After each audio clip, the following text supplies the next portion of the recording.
आज तीसरा पार्ट देखने वाले हैं और इसमें हम लोग सीखेंगे रिफ्लेक्सिव प्रोनाउन और रिलेटिव प्रोनाउन। ये क्या है? रिफ्लेक्सिव, इस तरह से इसको पढ़ सकते हैं। क्या है? रिफ्लेक्सिव। रिफ्लेक्सिव कहने का मतलब जो रिफ्लेक्ट करता है। क्या करता है? रिफ्लेक्ट। जैसे लाइट रिफ्लेक्ट करता है, तो लाइट रिफ्लेक्ट करता है तो क्या होता है? वापस वहीं पे आता है। तो यहां भी ये जो प्रोनाउन होगा इसका भी यूज हम तब करेंगे जब हम लोग को क्या करना है, यदि किसी वर्ब का असर, किसका असर? वर्ब का असर काम करने वाले पर ही दिखाना है। किस पे दिखाना है? काम करने वाले पर ही दिखाना है। अब जैसे जब भी हम कोई वर्ब का बात करते हैं तो होता क्या है उसमें कि काम होता है, काम का असर किस पे होता है? किसी न किसी ऑब्जेक्ट पे होता है। किस पे होता है? किसी न किसी ऑब्जेक्ट पे होता है। लेकिन यहाँ पे क्या होगा कि काम का असर किस पे होगा? काम करने वाले पे ही होगा। कैसे होगा? एक देखिए एग्जाम्पल के लिए यहाँ पे दिया हुआ है, dog is biting itself. Dog काट रहा है। किसको काट रहा है? खुद को काट रहा है। किसको काट रहा है? खुद को ही काट रहा है। मतलब काटने का काम भी डॉग कर रहा है और कटा भी डॉग ही रहा है। तो ऐसा अगर कभी भी हो तो वहां पे इट सेल्फ या रिफ्लेक्सिव प्रोनाउन का यूज हम लोग करेंगे। यहाँ पे देखिए जैसे ही इज हर्टिंग, वो हर्ट कर रहा है। हर्ट करना मतलब होता है किसी को चोट पहुंचाना। हर्ट करना मतलब किसी को चोट पहुंचाना। ही इज हर्टिंग, हर्ट तो कर रहा है, चोट पहुंचा रहा है, लेकिन किसको पहुंचा रहा है? खुद को। हम लोग क्या बोलेंगे? He is hurting himself. He is hurting himself. तो अब हमारे दिमाग में जो सवाल आता है वो ये आता है कि आखिर ये बन कैसे रहा है? यहाँ पे सेल्फ लगाए हैं, वहां पे भी सेल्फ लगाए हैं, तो आखिर तरीका क्या है बनाने का? तो यहाँ देखिए रिफ्लेक्सिव प्रोनाउंस इंड, ये इंड होता है। किसमें इंड होता है? अंत होगा। किसमें होगा? SELF, self. अगर ये सिंगुलर होगा तो क्या होगा? SELF होगा, और प्लूरल होगा तो क्या होगा? SELVES, selves. क्या होगा? सेल्व्स। अब यहाँ पे देखिए एक चार्ट, यहाँ पे एक चार्ट देखिए, जैसे आई पढ़े, प्रोनाउन आई पढ़े हैं, तो आई का क्या होता है? माई होता है। तो यहाँ पे जो रिफ्लेक्सिव प्रोनाउन होगा आई का, वो होगा माई सेल्फ। यू का योर सेल्फ। और यू, जैसा कि पहले भी हम बताया है कि यू सिंगुलर भी हो सकता है और प्लूरल भी। सिंगुलर भी हो सकता है और प्लूरल भी। तो यू अगर सिंगुलर होगा तो सेल्फ होगा, और यू अगर प्लूरल होगा तो सेल्व्स होगा। एक एग्जांपल यहीं पे तुरंत से देख लीजिए, जैसे you are requested to help. आपसे रिक्वेस्ट किया जा रहा है कि आप हेल्प करो। किसका हेल्प करो? Your self. अगर हम बोलते हैं योर सेल्फ मतलब एक आदमी से बात कर रहे हैं। योर सेल्फ बोल रहे हैं तो एक आदमी से बात कर रहे हैं, लेकिन हम बोलते हैं योर सेल्व्स तो एक से ज्यादा आदमी है जिन लोग से बोला जा रहा है कि आप लोग हेल्प कीजिए। किसका हेल्प कीजिए? खुद का हेल्प कीजिए। जैसे बुफे सिस्टम होता है ना खाना में, तो क्या करते हैं? जाते हैं, खुद का हेल्प करते हैं कि नहीं? थरिया उठाइए, जाइए, लीजिए, खाइए और चलते बनिए। तो वहां पे हम लोग क्या करते हैं? अपना खुद का हेल्प कर रहे होते हैं।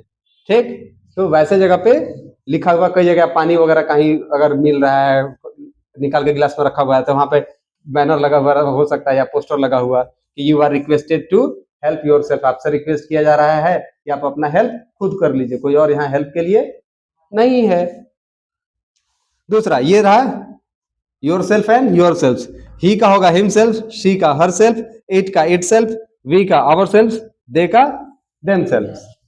ठीक, अब कुछ एग्जाम्पल तो हम लोग ये पहला देखे जिसमें हम लोग ये देखने की कोशिश किए कि अगर काम का असर खुद पे हो रहा है, काम का असर खुद पे हो रहा है, तब के लिए ये वाला था। एक और इसका यूज है, वो क्या है कि रिफ्लेक्सिव प्रोनाउन का यूज जो है एक और तरीके से किया जाता है, वो है सब्जेक्ट पर जोर देने के लिए। सब्जेक्ट पर जोर देने के लिए। अब सब्जेक्ट पे जोर देने का कब जरूरत पड़ेगा जी? अब जैसे मान लेते हैं आपका किए, किसी का मदद किए, क्या किए? किसी का मदद किए, तो आप बोल सकते हैं हाँ हम उसका मदद किए। लेकिन अगर ऐसा है कि आप खुद गए अपने हाथ से उसका मदद किए, आप अपने आप पर थोड़ा सा आप जोर देना चाहते हैं कि नहीं हम ही किए, क्या बोलना है आपको?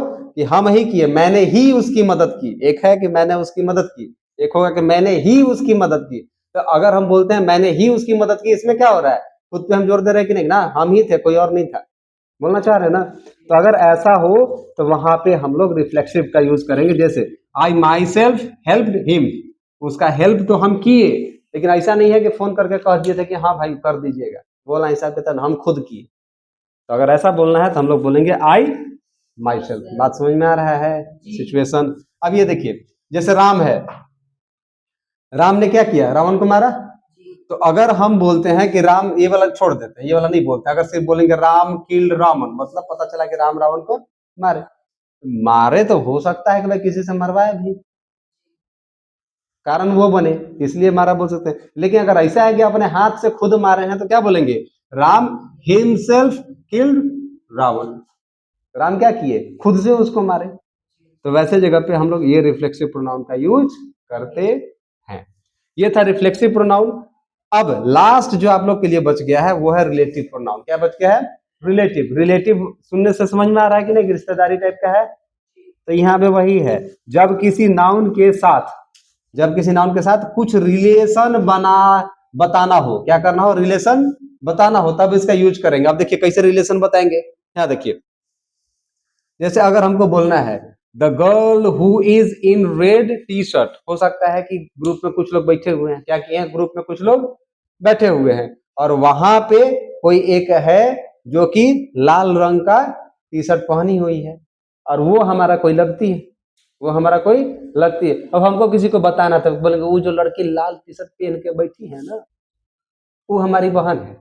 अगर इस तरह का है तो हम बोलेंगे the girl who is in red T shirt, जो कि रेड टी शर्ट में है, इज माई सिस्टर। तो यहाँ पे जो हु वर्ड का इस्तेमाल किए हैं, जो, इसका मतलब होगा जो, ये यहाँ पे प्रोनाउन है, वो यहाँ पे प्रोनाउन है, और बता रहा है कि वो लड़की जो लाल कलर का पहनी है वो मेरी बहन है। दूसरा एक एग्जाम्पल देख लीजिए, जैसे दिस इज द पेन, ये वही कलम है, विच आई वॉज लुकिंग फॉर, जो कि हम खोज रहे थे। यहाँ पे रिलेशन हम बताने का कोशिश कर रहे हैं अपना खोज का इस कलम से।